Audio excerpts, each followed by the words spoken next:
Doctor APJ Abdul Kalam ने कहा है, अपने मिशन में कामयाब होने के लिए आपको अपने लक्ष्य के प्रति एकचित्त निष्ठावान होना पड़ेगा। हेलो डियर फ्रेंड्स, मैं हूं डॉक्टर गंगा प्रकाश वैश्विक और आपका बहुत बहुत स्वागत करता हूं your selection sure YouTube channel में। आज के इस सत्र में हम डिस्कस करेंगे शिक्षण अभिरुचि एवं भारतीय शिक्षा का इतिहास से संबंधित 11 मोस्ट इम्पोर्टेंट MCQ पर।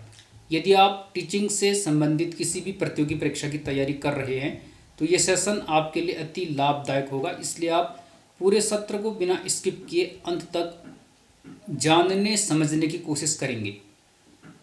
इस सीरीज में हम पहले 30 क्वेश्चन हल कर चुके हैं, जिन्हें हमने 3 वीडियोज में हल किया है। उन तीनों वीडियोज का लिंक इस वीडियो के डिस्क्रिप्शन बॉक्स और ऊपर आई बटन में पिन कर दिया गया है, आप उन्हें वॉच कर सकते हैं। क्वेश्चन नंबर 31 है, निम्नलिखित में से कौन सी विधि प्रत्येक शिक्षक द्वारा प्रयोग करनी चाहिए। तो यहाँ पर शिक्षण की विधियाँ दी गई हैं, तो पूछा गया है कौन सी विधि प्रत्येक शिक्षक द्वारा प्रयोग करनी चाहिए।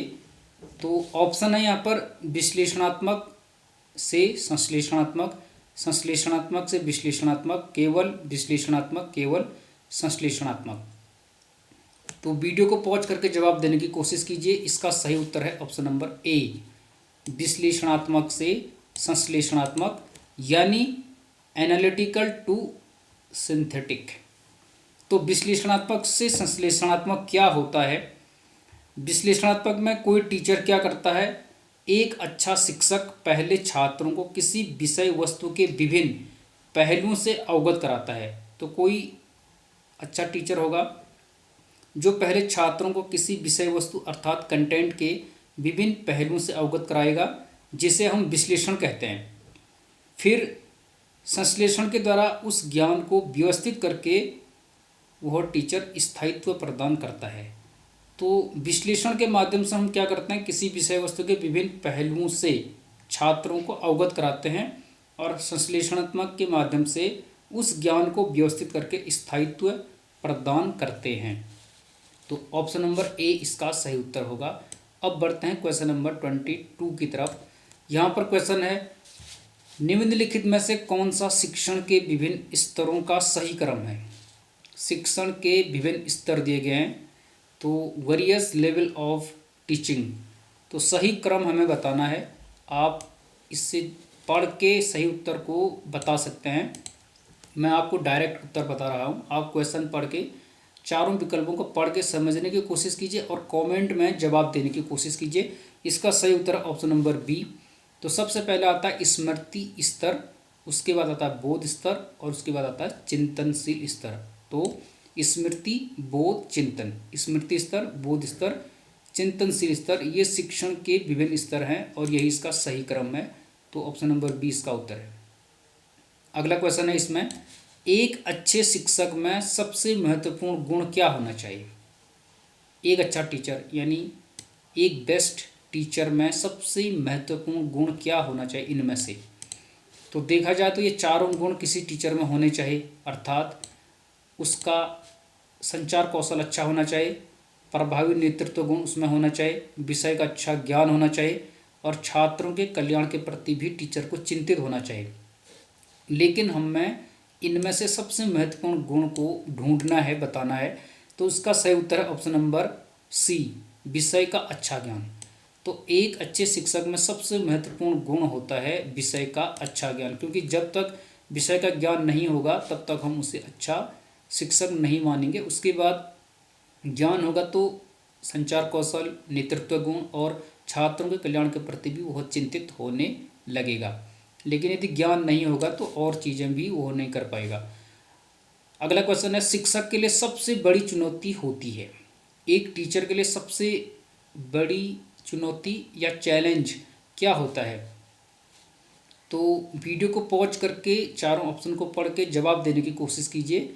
शिक्षक के लिए सबसे बड़ी चुनौती होती है शिक्षण अधिगम प्रक्रिया को आनंदप्रद बनाना, टीचिंग लर्निंग प्रोसेस को इंजॉयबल या कहें आनंदप्रद बनाना। जो टीचिंग है, लर्निंग है, अर्थात शिक्षण अधिगम प्रक्रिया को आनंदमय बनाना, आनंदप्रद बनाना, तभी हम एक शिक्षक को सफल कहेंगे और यही शिक्षक के लिए सबसे बड़ी चुनौती होती है। ऑप्शन नंबर डी इसका सही उत्तर होगा। अगला क्वेश्चन है, निम्न में से कौन सा अधिक परस्पर संवादात्मक और छात्र केंद्रित है, अर्थात स्टूडेंट सेंटर्ड है। तो यहाँ पर 4 ऑप्शन हैं, इनमें से कौन सा अधिक परस्पर संवादात्मक और छात्र केंद्रित है। समूह चर्चा अर्थात ग्रुप डिस्कशन, संगोष्ठी सेमिनार, व्याख्यान यानी लेक्चर, कार्यशाला अर्थात वर्कशॉप। इसका सही उत्तर है ऑप्शन नंबर ए, समूह चर्चा, ग्रुप डिस्कशन। ये अधिक परस्पर संवादात्मक और छात्र केंद्रित है। इसमें बच्चे आपस में एक दूसरे के साथ डिस्कस कर सकते हैं। अगला क्वेश्चन है, एक शिक्षक को कक्षा में अपनी स्वर की पिच सदैव कैसी रखनी चाहिए। स्वर की पिच अर्थात अपनी आवाज़ का जो स्तर है, टीचर की जो ध्वनि है उसका स्तर कैसा होना चाहिए। तो एक शिक्षक को कक्षा में अपनी स्वर की पिच सदैव कम रखनी चाहिए, या पर्याप्त ऊंची रखनी चाहिए, या मध्यम रखनी चाहिए, या कभी कम और कभी अधिक रखनी चाहिए। इसका सही उत्तर है ऑप्शन नंबर बी, पर्याप्त ऊंची रखनी चाहिए। अर्थात कमरे का साइज कितना है, उस कमरे में कितने बच्चे बैठे हैं, उसके अनुरूप पर्याप्त ऊंची रखनी चाहिए, ताकि प्रत्येक बच्चा टीचर को अच्छी से सुन सके। तो कमरे के साइज पर डिपेंड करेगा, बच्चों की संख्या पर डिपेंड करेगा, और इको कितना है क्लास में उस पर भी डिपेंड करेगा। तो पर्याप्त ऊंची रखनी चाहिए किसी भी शिक्षक को कक्षा में अपनी स्वर की पिच को। अगला क्वेश्चन है क्वेश्चन नंबर 37। यहाँ पूछा गया है, निम्न में से किसने ग्रामीण विश्वविद्यालय की स्थापना का सुझाव दिया। रूरल यूनिवर्सिटीज़ की स्थापना का सुझाव किसने दिया था। तो यहाँ पर 4 ऑप्शन है, इनमें से किसने ग्रामीण विश्वविद्यालय या कहें रूरल यूनिवर्सिटीज़ की स्थापना का सुझाव किसने दिया। वीडियो पॉज करके आप बता सकते हैं। यदि आपने हमारे चैनल पर जो वीडियोज हैं भारतीय शिक्षा का इतिहास से संबंधित विभिन्न आयोग, उन्हें देखा है तो आप इस क्वेश्चन के उत्तर को बता पाने में सक्षम होंगे। इसका सही उत्तर है ऑप्शन नंबर सी, विश्वविद्यालय शिक्षा आयोग, जिसे कहते हैं राधा कृष्णन आयोग। राधा कृष्णन आयोग क्यों कहते हैं, क्योंकि डॉक्टर सर्वपल्ली राधाकृष्णन इस आयोग के अध्यक्ष थे, और ये आज़ादी के बाद गठित होने वाला पहला शिक्षा से संबंधित आयोग था, जिसे कहते हैं विश्वविद्यालय शिक्षा आयोग। तो इसने ग्रामीण विश्वविद्यालय की स्थापना का सुझाव दिया था। ऑप्शन नंबर सी उत्तर होगा। अगला क्वेश्चन है, वरिष्ठ विश्वविद्यालयों की स्थापना का सुझाव किस आयोग ने दिया था। वरिष्ठ विश्वविद्यालय, तो वरिष्ठ विश्वविद्यालयों की स्थापना का सुझाव इनमें से किसने दिया था। वीडियो पॉज करके उत्तर देने की कोशिश कीजिए।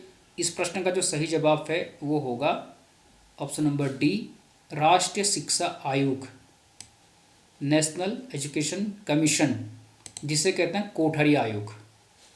कोठारी आयोग, दौलत सिंह कोठारी। तो राष्ट्रीय शिक्षा आयोग ने वरिष्ठ विश्वविद्यालयों की स्थापना का सुझाव दिया था। तो ऑप्शन नंबर डी इसका सही उत्तर होगा।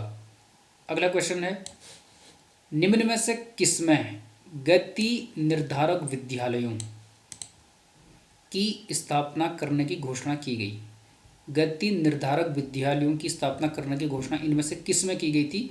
वीडियो पॉज कीजिए, जवाब देने की कोशिश कीजिए। उत्तर है ऑप्शन नंबर ए, राष्ट्रीय शिक्षा नीति 1986, नेशनल एजुकेशन पॉलिसी 1986, और वर्तमान में गति निर्धारक विद्यालयों को जाना जाता है नवोदय विद्यालय के नाम से, जवाहर नवोदय विद्यालयों के नाम से इन्हें जाना जाता है। तो राष्ट्रीय शिक्षा नीति 1986 में गति निर्धारक विद्यालयों की स्थापना करने की घोषणा की गई थी। आखिरी के 2 क्वेश्चन हैं। क्वेश्चन नंबर 40 है, निम्न में से किस आयोग ने सर्वप्रथम शैक्षिक अवसरों की समानता पर विचार किया था। शैक्षिक अवसरों की समानता अर्थात जो शिक्षा के अवसर हैं उनमें समानता होनी चाहिए, ऐसा सर्वप्रथम किस आयोग ने विचार किया था। तो वीडियो पॉज करके जवाब देने की कोशिश कीजिए। इसका सही उत्तर है ऑप्शन नंबर बी, कोठारी आयोग, या जिसे कहते हैं राष्ट्रीय शिक्षा आयोग। शिक्षा आयोग भी कहते हैं, राष्ट्रीय शिक्षा आयोग भी कहते हैं, कोठारी आयोग भी कहते हैं। 1964-66 में ये बना था। और आखिरी क्वेश्चन है, लास्ट क्वेश्चन। यहाँ पर ये क्वेश्चन मैं आपके लिए छोड़ के जा रहा हूँ, इसका उत्तर आप कमेंट में देने की कोशिश करेंगे। पूछा गया है निम्न में से किसमें शिक्षा को एक उत्तम निवेश माना गया, उत्तम निवेश। तो इनमें से किसमें शिक्षा को एक उत्तम निवेश कहा गया है? राष्ट्रीय शिक्षा नीति 1986, राष्ट्रीय शिक्षा नीति 1968, राष्ट्रीय शिक्षा नीति 2020 या उपयुक्त में से कोई नहीं। सही उत्तर को आप कमेंट में बताने की कोशिश करेंगे। तो ये थे आज के 11 मोस्ट इम्पोर्टेंट क्वेश्चन जो कि शिक्षण अभिरुचि और भारतीय शिक्षा का इतिहास, विकास एवं समस्याओं से जुड़े थे। तो यदि वीडियो अच्छी लगी तो लाइक कर लीजिए, चैनल यदि सब्सक्राइब करना भूल गए हैं तो कर लीजिएगा। मिलेंगे इसी प्रकार के मोस्ट इम्पोर्टेंट क्वेश्चन के साथ, तब तक बने रहिए your selection sure YouTube channel के साथ। All the best.